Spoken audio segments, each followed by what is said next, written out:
Gardevoir is the 11th raid at the Christmas event. This is a bit different of one. I'm publishing this video without having beat it in myself or even recording anything. We are spectating live a team attempt to do it with Trick Room. The strategy that I'm going to recommend ignores Trick Room, mostly because it's difficult to play around. There are 2 Trick Rooms that you have to worry about. There's one at around 60% and another around 30%. The goal is to bring Pokemon that are slower than Gardevoir at, I believe it's 208 speed, and to use during that time, and Pokemon faster than 208 or Pokemon that use priority like Sucker Punch to use before and after the Trick Rooms take place. You use the second Trick Room to reset Trick Room, essentially, just like you do in another fight, something like Hypno. We did that. We're using the boss against itself here. The main thing is it uses an alternating type protective shield, similar to what Suicune does, or not similar, identical to what Suicune does. So this entire boss battle is just basically a coordination check. It doesn't have that great of defenses. It has a couple interesting speed changes with the Trick Rooms, but the entire fight revolves around you getting with your Link and mapping out exactly who's doing what and when. You'll need to have a bit of diversity in typing. Bug, Dark, and Ghost are the ones you're going to want to pick from. Dark is probably the easiest to work around. You've got speed control through Sucker Punch, and then you have Assurance for instant damage cap, and kind of a range of different users for that. We'll take a look right now. This comes from Hajitabi on Discord, similar to something that I would put out. Basically, what we're looking at is turn 1 Sucker Punching, then doing a fast Bug Shadow combo, and then doing a Krook Assurance so that it's slower. So you just kind of figure out what your fast Bug Shadows are. Some examples are Volcarona. A lot of people have those. Scissor is a bit too slow, I think, for this slot. But you may have Heracross there. Accuracy check there might be annoying, but there are some options. Just going Sucker, Bug Shadow, and then Krook for Assurance, and then splitting those turns up that way. Using Scarf Brick Break to deal with the reflect that does happen on turn 2, and then using that kind of same turn pattern there. Then on turn 3, you actually have the first Trick Room, so that this is where you'll need to plan who has what for what the fast types are. Slow.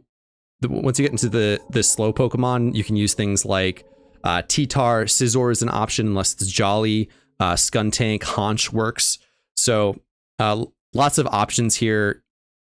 Many to pick from. Kind of figure out what you have in your box. You don't have to be so stressed out about doing a lot of damage. It's very weak. It's very easy to do cap. If you have a few ghost types like Gengar, Chandelure, that works.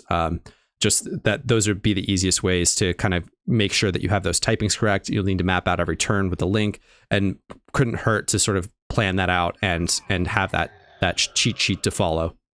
At the very least, you should be putting speed in your nicknames in order to understand who's going where and when. In case something lives, you'll have to adapt accordingly.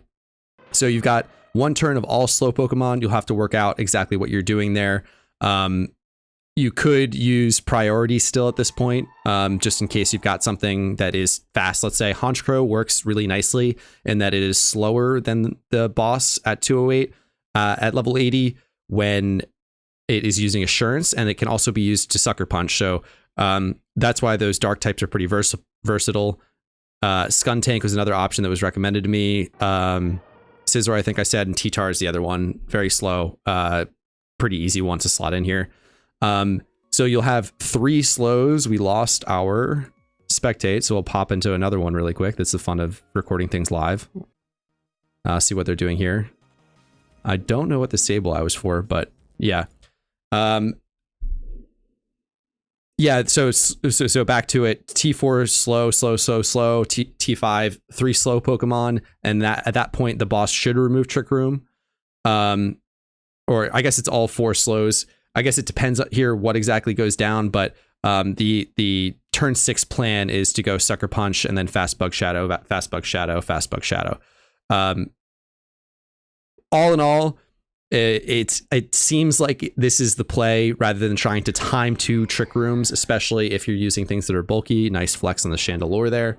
So I'd recommend this. You can also go with a strategy that does have trick rooms. So you do the method where you try to time it so that the trick room user of yours sets it, and then you're easily able to have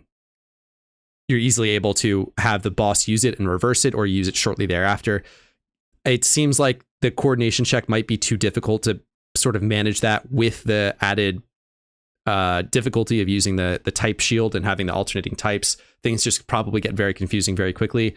I think that this is a pretty elegant, straightforward approach. This is what I'm going to use when I eventually do it. And that's why I'm publishing this video. There's a chance that something changes in between now and then. I will try to keep the document as up to date as I can. That's all I can really do at this point. I don't think I'm gonna have time to do Gardevoir before New Year's Eve tonight. I'm in the Eastern time zone.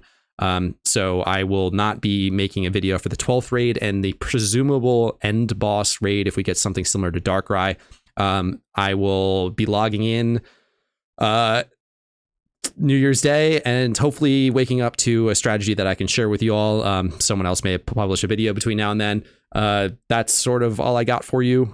Good luck with Gardevoir. This seems almost impossible to solo queue. If you do try to solo queue it, I would really recommend that you try and put speed stats in your nickname so other people can kind of work around that, and having multiple types to pick from in case you have like 2 types consecutively. Wait to see what people pick and try and pick around that. Best of luck and good luck with this raid and the next couple, running into the end of the raids midway through the event here. Have a good one and Happy New Year.